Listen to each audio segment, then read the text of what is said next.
From Hollywood, it's time now for... Johnny Dollar. Dan Martin here. I was up the street when you Listen, called. Sheriff, they've traced Kathy O'Dare here to your nice little town of Branbury.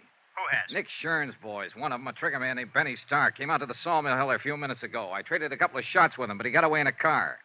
Did he head north or back toward town? Toward town, I think. You can't see the turnoff from here. All right, Dollar. You're packing a gun. Will you take the pickup truck and block that turnoff? Hold it until I can get somebody out there to relieve you? Right. How many deputies you got? Deputies? Uh-oh. What about volunteers? Is this Benny Stark the man Kathy's afraid of? He's one of them. Then I'll have volunteers. 20 men within a half hour, armed with deer rifles. And every one of them a dead shot.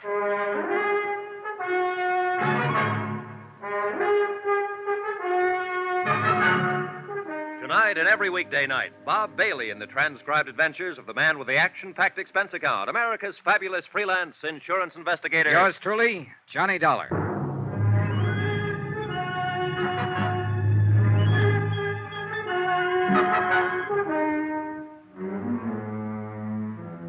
From Special Investigator Johnny Dollar, location Branbury, Michigan, to the Home Office, Tri-Mutual Insurance Limited, Hartford, Connecticut.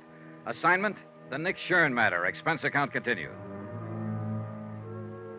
Item 8, $3.60 for 2 packs of cigarettes and a pint of Applejack, borrowed from the foreman's locker at the sawmill. I figured these as standard equipment for holding down a roadblock at 10 degrees above zero. And Mike O'Dare agreed with me 100%. Well, I'll tell you one thing. They can make it out of corn, rye, barley, make it out of gold if they want to. But they'll never come up with anything better than what they make out of apples. Here, have a short one, Johnny. No, thanks. I'll save it for later. Well, I'll just, It's got the taste of Indian summer in it. You ought to see this country around that time of year, Johnny.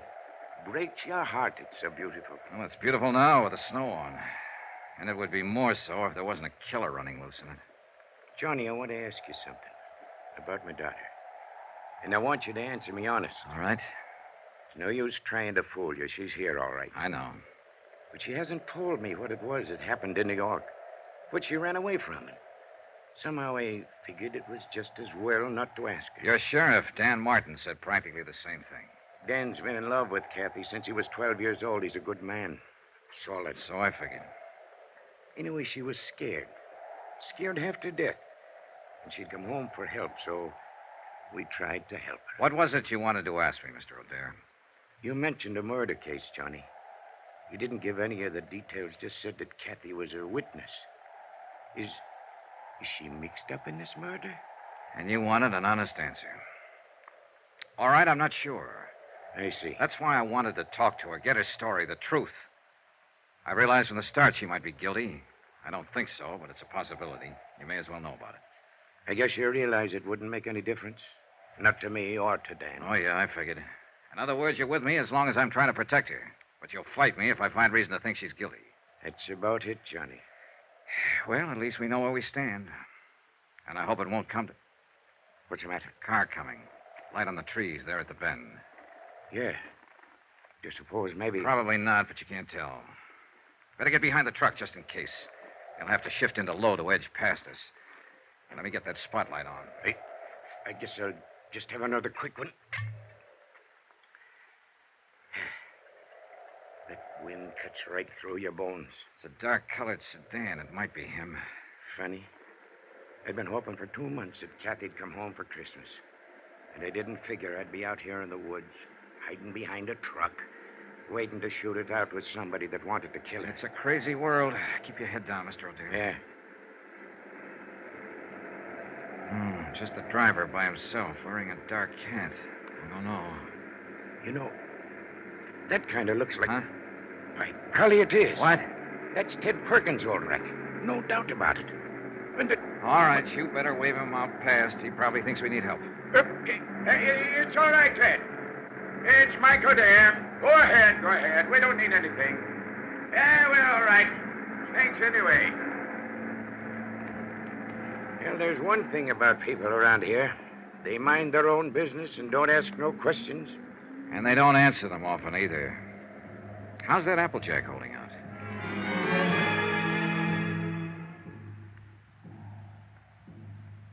Two long hours went past.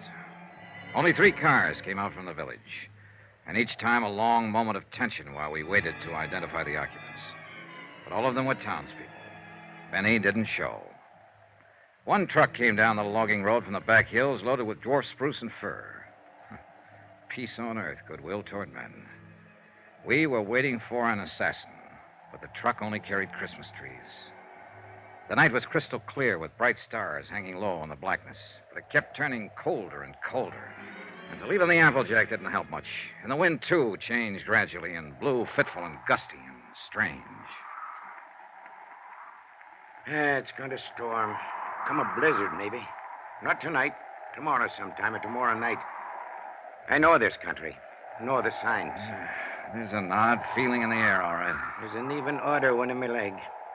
Log rolled over on it pretty near 6 years ago. Bothers me some in the winter.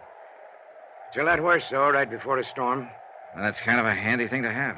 Well, that's one way of looking at it, I guess. Like one time when Kathy was little. When her ma was still alive.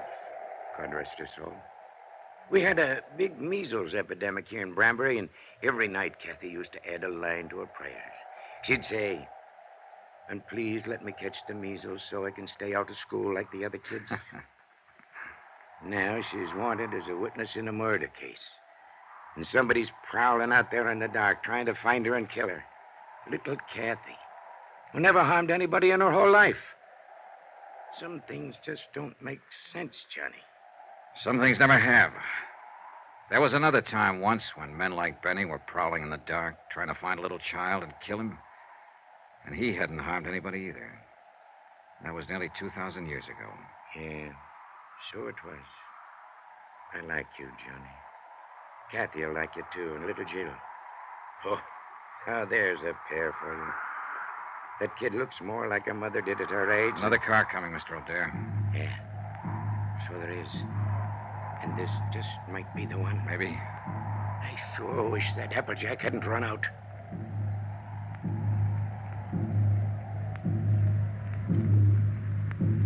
But it was only a couple of men Deputy Martin had sent out from town to relieve us and take over.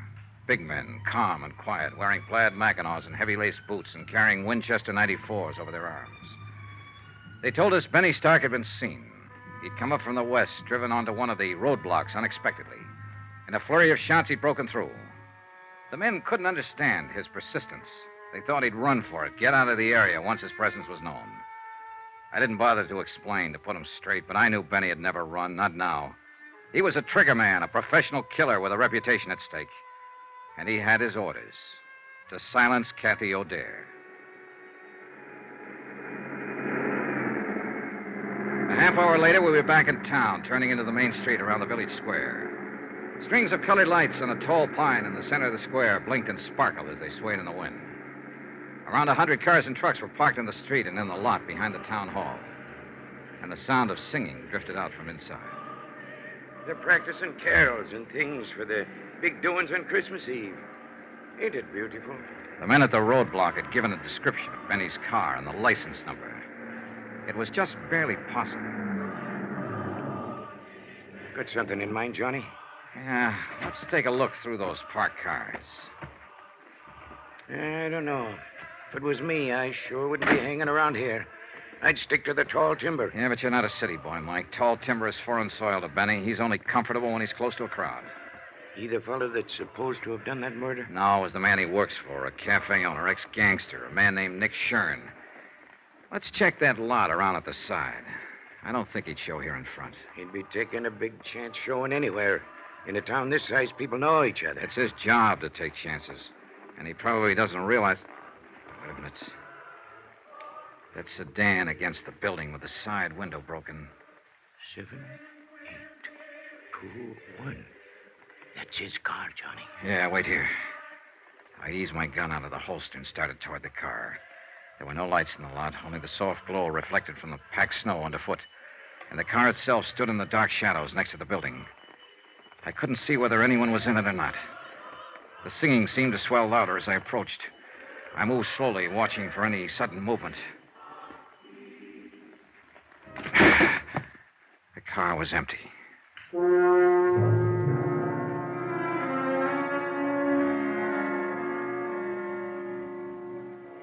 It It was time, past time, to talk to Kathy O'Dare. And with the pressure tightening, the danger close to home now, her father was ready to take me to her. We drove over to Dan Martin's house, where it turned out Kathy and her daughter were staying. Dan's mother had been looking after her. Dan was there when we arrived, busy on the phone. Yeah, I know the car all right. The one Jed bought last spring down in Bay City. 7392. Where was it parked? All right, keep an eye out, Charlie. So long. Benny Stark has stole himself another car. Huh? Took Jed Wharton's station wagon. Well, what for? That was a better one he had. Charlie says the steering gear was sprung. I guess it happened when he crashed that roadblock. Well, how's Kathy and the young'un? Oh, fine. They're asleep upstairs. Mom's next door helping Mrs. Barton stuff a turkey. Johnny, you figure it could wait till morning. I'm sorry, Mr. O'Dare. I've got to talk to her tonight. All right. I'll go wake her up.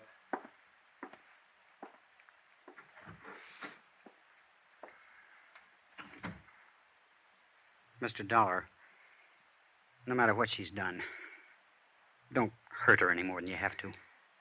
As far as I know at the moment, Dan, all she's guilty of is withholding information.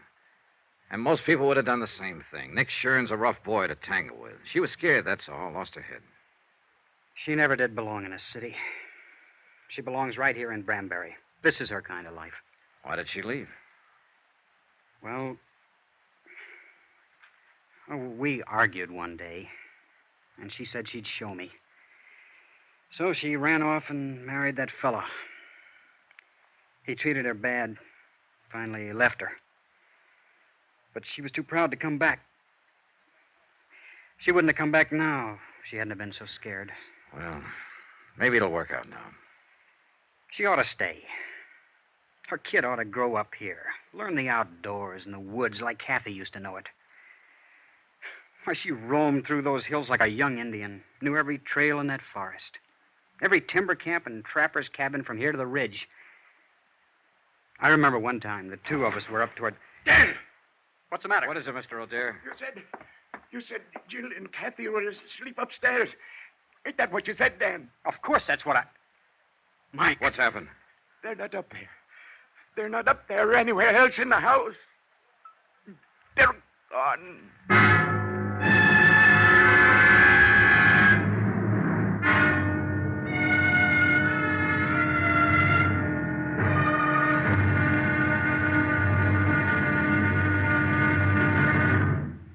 There'll be another intriguing episode in our story of the Nick Shurn matter tomorrow. Tomorrow, a little girl who believes in Santa Claus, a big girl who believes in very little, and both of them facing death. Join us, won't you?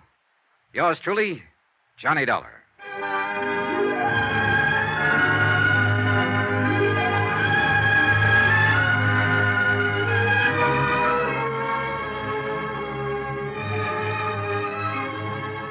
Yours truly, Johnny Dollar, starring Bob Bailey, is transcribed in Hollywood. Written by Les Crutchfield, it is produced and directed by Jack Johnstone. Be sure to join us tomorrow night, same time and station, for the next exciting episode of Yours truly, Johnny Dollar. Roy Rowan speaking.